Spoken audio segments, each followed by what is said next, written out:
بسم اللہ الرحمن الرحیم۔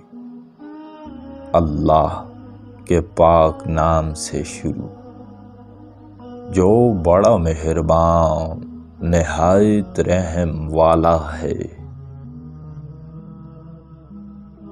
حضرت امام علی علیہ السلام کا فرمان عالی شان ہے کہ جو شخص اللہ تعالیٰ کو فریب دیتا ہے وہ خود فریب میں آ جاتا ہے، اور جو حق کا مقابلہ کرتا ہے وہ منہ کی کھاتا ہے۔ آپ نے فرمایا کہ شریر لوگوں کے پاس بیٹھنے والا بلاؤں اور مصیبتوں میں گرفتار رہتا ہے۔ اے لوگو، حق کی باتیں سنو اور ان کو محفوظ رکھو، اور ان کی طرف اپنے دلوں کے کان متوجہ کرو تاکہ انہیں سمجھ سکو۔ جو شخص حق کو نقصان پہنچاتا ہے اور اس کی مدد نہیں کرتا تو اسے باطل ہلاک اور قتل کر دیتا ہے۔ جب حسن پرست لوگ مل جائیں تو اظہار حق میں توقف نہ کر۔ اے مومن، تیرا حق کی طرف لوٹ آنا باطل میں ترقی کرنے سے اچھا ہے۔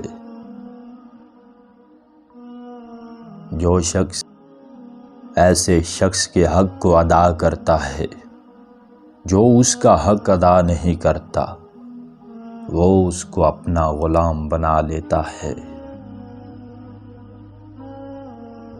جو شخص حق کا مخالف ہو تو اس کے خلاف رہ اور اس کو اس کے خیال میں چھوڑ دے، اور اپنا رشتہ و تعلق کسی دوسرے سے پیدا کر۔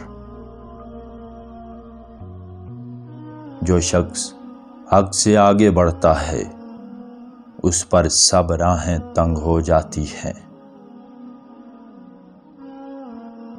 آپ نے فرمایا کہ بے شک میں حق کے راستے پر ہوں اور ہمارے مخالف باطل کے گڑھے یعنی گمراہی میں ہیں۔ سیدھے راستے پر چلنے میں راستہ بھولنے کا ڈر نہیں ہے۔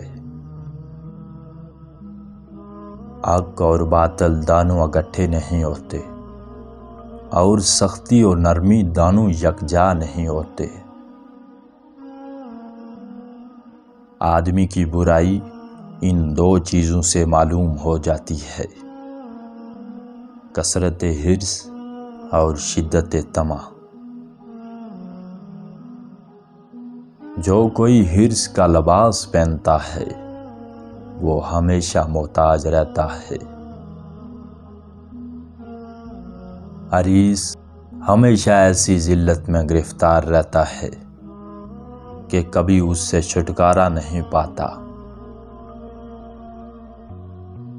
حرص ایک ایسی بلا ہے کہ جو شخص اسے اپنا لباس بنائے اس کے لیے سراسر ذلت اور خواری ہے۔ حرص آدمی کی قدر گھٹاتی ہے اور اس کے رزق کو کچھ نہیں بڑھاتی۔ آپ نے فرمایا کہ حرص ایک بیماری ہے جس کا علاج نہیں ہے، اور ظلم وہ گناہ ہے جو مظلوم کو کبھی بھولتا نہیں۔ حریص نفس تکلیف دینے والی آخرت سے کیسا غافل اور بے خبر ہے۔